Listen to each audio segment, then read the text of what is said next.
think outside of the box. Thinking outside of the box means not doing the same old thing that everybody else is doing, putting out the resume. Now, I was a recruiter in Palo Alto for 5 years, and I was a very, very good recruiter because it's a complex sale. If I go buy a Corvette at Coast Chevrolet, the Corvette goes, no, I don't want Eric to drive me.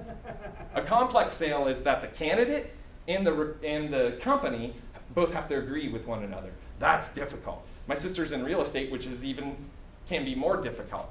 But if you understand that the skill sets that you have are going to enable you to find that new job, you've got to think differently about the way that you're doing things. The resume, to me, it's interesting. I think that it needs to be more 21st century, like it's multimedia or something like that. Something that's really going to set the other people apart. Create mutual esteem for each other and a strong desire to help one another. Now that is something that has to be, you have to have that in your heart. You can't be selfish one iota. Not one lepton of your being can be like, I want more than this person is going to get from me. That's going back to give more in value than you take in payment. Volunteering your time and energy. I love volunteers. I volunteer at the food pantry. I mentor young kids. I'm doing these things because I understand that I'm commanded to do that. I'm commanded to go out and take my energy, my time, my expertise, and give it to other people that normally wouldn't get it. And that's super, super powerful. The nonprofit is going to win, obviously. You create relationships and potential jobs because they're going to see, my gosh, this guy is, incredible. Look at how much he's really focused on ensuring that we get where we need to go. And you're going to feel good because you're contributing. Maslow's hierarchy of needs. The number one reason for us to exist in life is to belong to something that's greater, bigger than us. What is it that you're going towards that Maslow talked about? It's that whole esteem, the esprit de corps. Esprit de corps that Janella and Dennis have by working with one another. Esprit de corps for everyone that works here. There's an esprit de corps here with the networking and with me. I want you to know that I'm a safe person, and you're going to get my information. I do have the copy of the Golden Circle that if you want to, like I said, I want to challenge you to create your own why. Why is it that you're here? And I'd like to read it. Constant and never-ending improvement. This is from Tony Robbins, who's one of I love Tony Robbins. He's retiring, I think, this year, and that's why people like Brendan Bouchard are moving into that thread, because nature abhors a vacuum. There's never that. Constant and never-ending improvement means that I am doing things, whether that is going to networking events, reading things, paying for seminars, to become a better James Eric Ross. Don't pray for life to get easier. Pray for you to get better. Because life isn't going to get easy, is it? I mean, we're always encountering different things that are going to shake us emotionally, shake us financially, and shake us socially. Like, we lose friends. People avoid you or don't call you anymore. But those are chapters in our lives, aren't they? How many chapters are you in? You're at the beginning of your book, this gentleman right here. I'm getting towards the middle of my book, and some people are getting towards the epilogue and the end. But what have you done in that period of time? Go to networking events. There's so many of them in Sarasota. But you're going to go out there and you're going to work the room. And you're going to learn, go on YouTube or talk to me about how to work a room, how to look at the people, be James Bond on the outside, but be the Terminator on the inside. Where I'm looking at people, I'm like, the way he's dressed, the way she's dressed, the way that they're holding themselves. That's someone who I want to talk to. Does that make sense? James Bond on the outside, or Superwoman on the outside, but you're the Terminator on the inside. But that is through habit as well. Meetup groups are great. Find something that you're passionate for and go to that meetup group. Photography, I heard. Writing, I heard. Volunteerism, I heard. All of these meetup groups at meetupgroup.com is, incredible, and you should be looking at that. Zig Ziglar told me that if I'm in the car for 3 hours a day, I should turn my car into James Eric Ross University. And guess what? I do. I listen to Charles Haanel, I listen to Emmett Fox, Wallace Wattles, Tony Robbins. It goes on and on and on, the mentors that I have. Are you doing that? Zig called top 40 radio, bubble gum for the ears, because it's really not doing, I mean, it makes you feel good. Classical music, I would actually argue, is actually, because it does stimulate my vagus nerve, which is really powerful. When the vagus nerve is stimulated, that's very good as far as learning. But other than that, like rap and all that other stuff, I don't listen to it. I just don't. Go to seminars and educational opportunities. This is an educational opportunity. You're learning something maybe today that you never heard of before, and that's okay. Just understand that now you know that you didn't know that. Thinking for a change. George Bernard Shaw.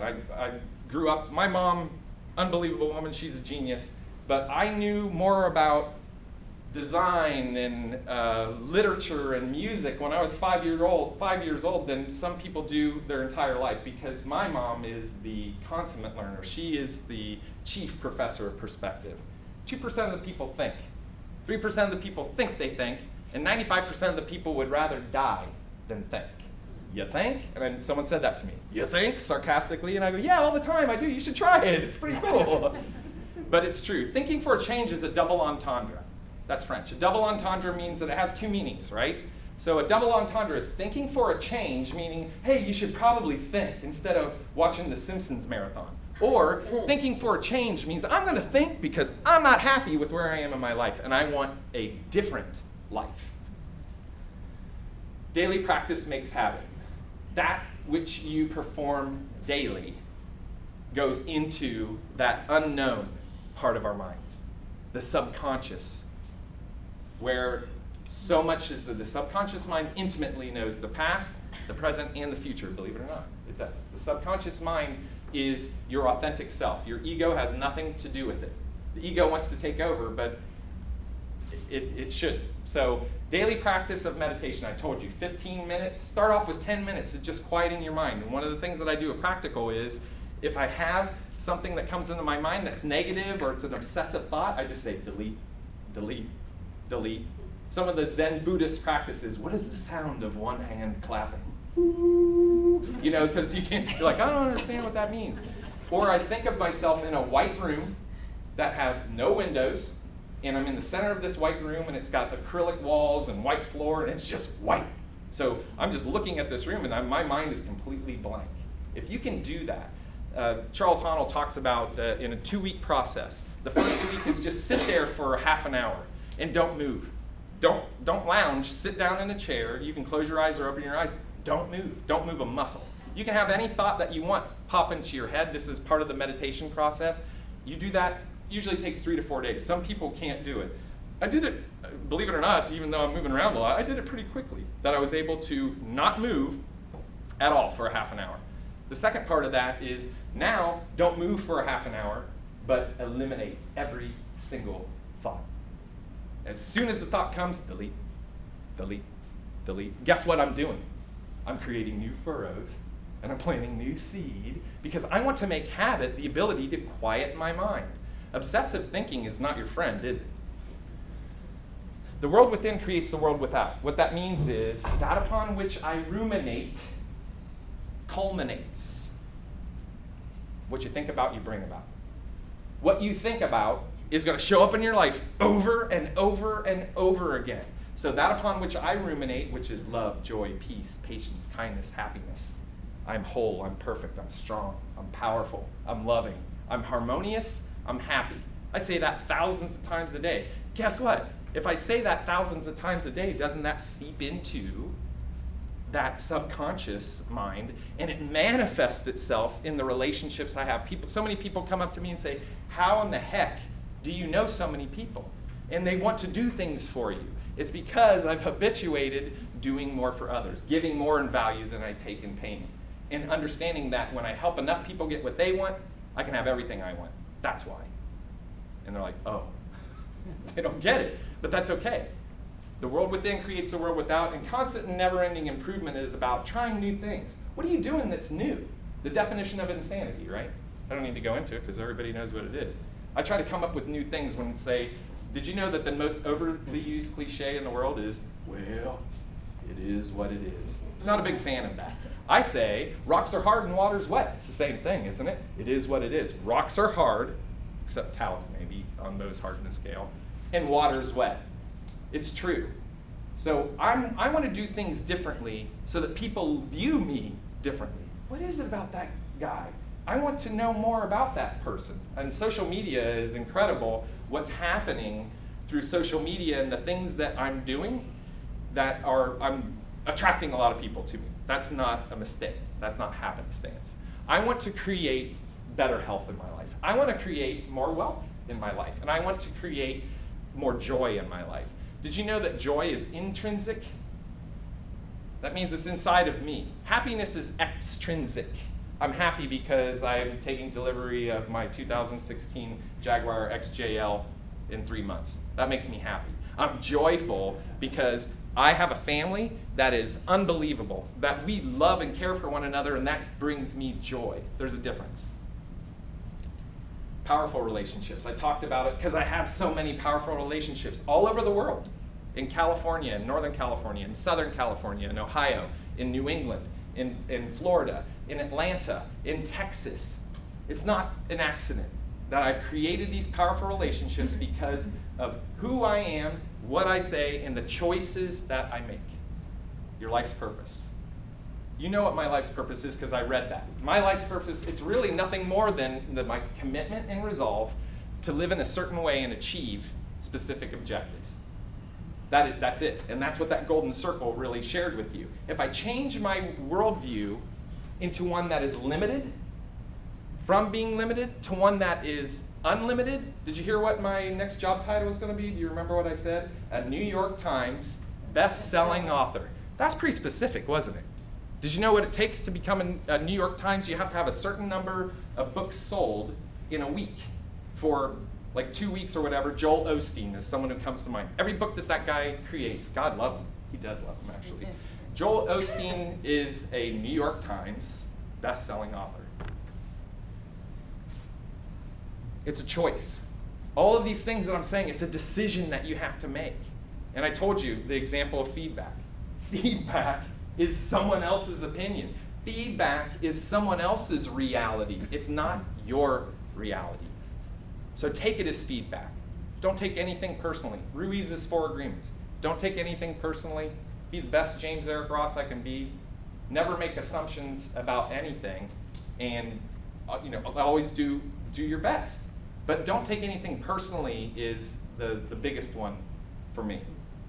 I don't want to take anything personally. Do you have a purpose? Do you know what your purpose is? Write it out. Write it out like I know Bob Proctor said, I would write out affirmations. I'm so happy and grateful now that I am a IT consultant, that I am a project manager, that I am a New York Times bestselling author. I'm so happy and grateful now that means that it's already here. It's not like I hope or geez, I wish. I'm saying something that is already, it's a fact. And your subconscious mind is I was in the Army for 8 years. You didn't have to think. You woke up at 4 a.m. in the morning, went to bed at 11 o'clock, and didn't have to think. And that was good for me because I was kind of all over the place, so I was a little like Forrest Gump. Why'd you put that together so fast, Gump? Because you told me to, drill sergeant. That's kind of where I was. I was like, not an 85 IQ, but just, I was so focused. So is it a stretch to think that I was, a platoon leader, that I was #1 in my group as far as the physical aspect of push-ups, sit-ups, and because I was so focused, I was able to excel. And I think that is the reason why a lot of people don't achieve what they want is because of lack of focus, lack of intent. We're not going to get into, we can talk about it later, is the power of intention. My gosh, how important that is. Discover your passion. You hear people say, follow your bliss or follow your passion. No, you need to lead your passion. You need to lead it. And leading your passion means that I understand that this is something that I love, I adore doing. How am I able to get to where I want to go by leading it, not following it? Because you don't know where that might take you. I put follow your bliss. So 3 things for me, and I'm glad that Dennis brought this up, is passion. And I obviously have a lot of passion for a lot of things. but satisfaction, being satisfied with not only who I am, but what it is I'm accomplishing in life, and being joyful, which is, again, intrinsic to me. That is inside of me. When you discover your life's purpose, you will take possession of all of these. You will be satisfied. You will be joyful. You will be passionate, because you are born with a purpose. Do you believe that for yourself, that you have a purpose inside of you that you haven't discovered? You do. You have a purpose. You need to find what your purpose is. Is it something that is predestined? They say that motivational speakers are born. They're not made. Because you really can't teach what it is that I do. You have it or you don't. Is it true? I can't teach Barry Bonds hit 71 home runs, whatever, with I don't care about the steroids. Hitting 71 home runs in a season. You have that ability or you don't. Your eye, so it's the same thing with motivational speaking. It's the same thing with a lot of different things in life. Or is it uncovered? You have a passion, you have a talent, you have a gift inside of you that you don't even know that you have. Wouldn't today be a good day to uncover that gift? To uncover that and to find that out? If you need help with that, my information will be here. Give me a call, email me. I'll help you with that. Can you imagine, my mom talked about this, and she said, if you have something that the Holy Spirit has put inside of you, that you'll know if your job is from God or your job is just from you, because if you have that twinge in your stomach Sunday at 6 o'clock because you know you've got to go to work the next day, you're just like, oh, or you're 5 minutes late and you're walking by the boss's office hoping that he doesn't hear you or see you because you're late, that's not a good place to be, And to understand that if I do that which I'm passionate for, and I will never work another day in my life. I could do it all day, every day. And that's part of this. Putting these PowerPoints together, writing things out, thinking about you and how I can be a better and more effective speaker.